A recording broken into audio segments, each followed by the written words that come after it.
Baruch Hashem, Congregation Or Torah has been enormously successful. The hinges on the entrance doors to our building are open and closed, each week thousands of times. And it seems so natural, as if it's always been this way. It has not always been this way.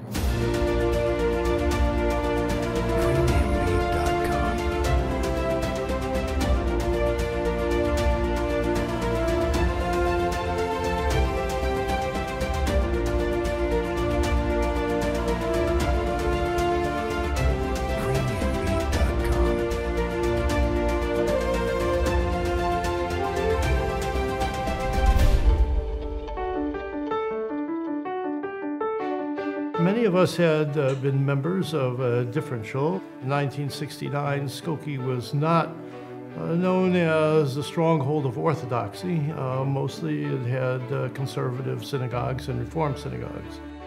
The shul started in our basement. Everybody came together for a meeting. That's 10 families and a couple of their sons.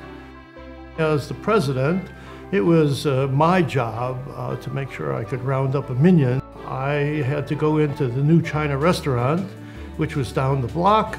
We knew that there were many Jews always in there on Friday night, and we would have to bring one out. I was never turned down, so we always had a minyan at the shul. At one point, there was a shul, a conservative synagogue on the southwest side called Rodef Shalom. And they were going out of business, and they were kind enough to give us chairs, and we even got their Aron Kodesh.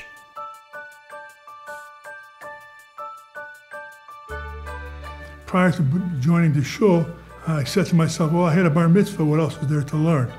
But joining the shul, I discovered a whole new world of learning. The shul was trying to build community. All of the different members took part in not just the davening for the Amud and the laning, but also as we moved, all the members pitched in and did the work that had to be done. It was a foundation of people who really gave their heart and soul to the shul. I mean, I remember seeing, before Yom Tov, it's one thing to fix the benches around like before Tisha B'Av, but we were dealing with chairs.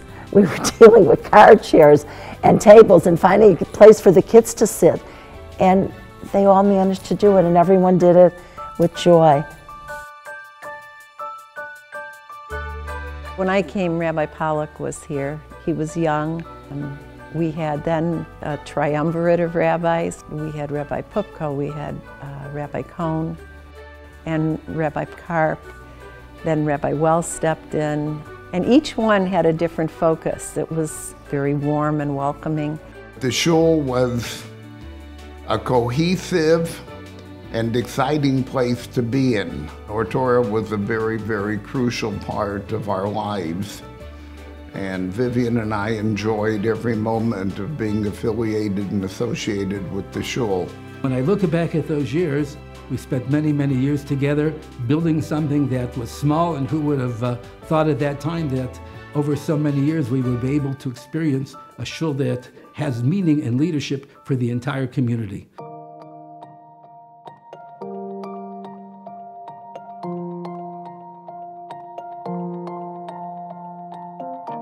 It's hard to imagine that Or Torah has been around for 50 years. But in just 50 years, Or Torah has become the second best synagogue in Chicago, right after KINS. But there's no doubt, in all seriousness, that Or Torah has had a profound impact in our community.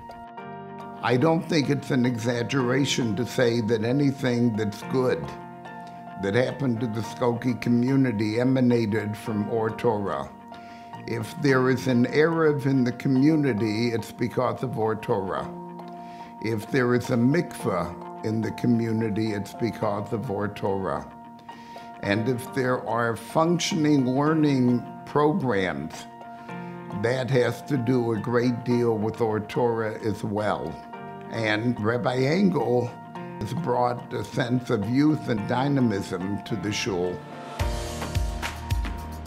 come on a Friday night with the young family. It's a lot of fun. It's a lot of noise and kids running all over the place, but it's a lot of fun to see everybody at the same stage of life getting together as a community and spending time together. And our kids get excited too. They love groups, the Noah's Ark and the movie nights. It's nice for us to see our kids get excited about going to their shul. My daughters also feel very strongly about going to shul, and I don't think that's so common in all communities. To me, it was important to be part of a shul where you came and the women's side was full with mothers and daughters standing next to each other, the same as it is with fathers and sons standing next to each other. And I feel that that is something that we really have at this shul and that we really need to treasure. Or Torah is blessed to be the center of the convergence of so many different organizations that so many of our members are deeply involved in. We have the YU Torah Mitzion Kollel, the Skokie Community Kollel. We have the great work being done in the congregation through our partnerships with AIPAC. We're privileged to live in a community and be part of a shul that regularly welcomes not only B'nai Akiva, but also NCSY and Yachad and Chai Lifeline, and has been privileged to annually support the Jewish United Fund. That's the enrichment that goes on also, the intellectual ferment that is so much a part of the shul, and I feel so privileged to be able to be part of that, but it's against the backdrop of a storied legacy.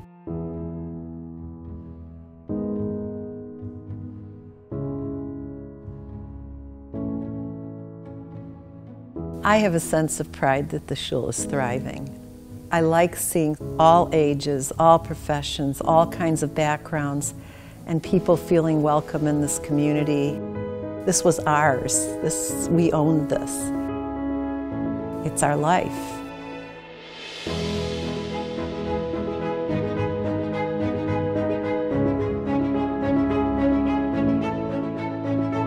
There's something really special about walking to a shul, being at a shul, being at a kiddush, listening to a sermon, being together as a family, coming home and talking about what you've seen and heard, that I think really makes it an exciting experience for everyone. The corner of Dempster and Hamlin continues to impact tens of thousands of lives, moving from a small storefront to 1,400 people for the high holiday services.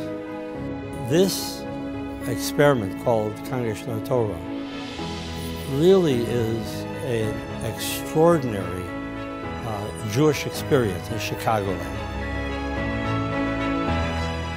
Think about the shiurim we've come here, the times we've learned here, the times we've prayed here, the times we've cried here, the times we've laughed here, the times we've danced here. How do you define something that's just part of you? This is our life. It's the place of dancing and revelry. It's also there for the sad times and the hard times. And there have been not a few. But ultimately, it is about that sense of energy and optimism and hope. Even after this number of years, it's been a great journey. It continues to be so.